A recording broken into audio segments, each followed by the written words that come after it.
একটি মেয়েকে পটাবার জন্য বিতর্ক করেছিলাম, কিন্তু আজকে তোমরা এসছো, কেউ প্রধানমন্ত্রী হবা, কেউ হিলারি হবা।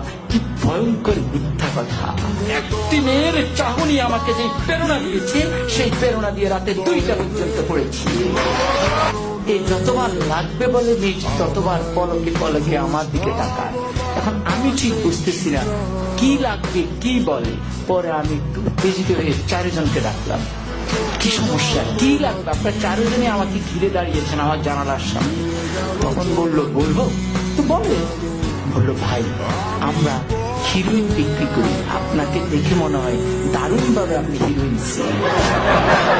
ফলে যে মেয়েটির কাছে আমি এয়ারপোর্টের সামনে নায়ক হয়ে উঠলাম, আখাউড়ায় হয়ে গেলাম হিরোইন, বাকি সময় আমি আর তার দিকে ভুলেও তাকাই। কিন্তু মেয়েটি ওই হিরোইন বলার পর যে মুস্কি হাসি দিয়েছে, সে হাসিটি আজও আমি ভুলিনি।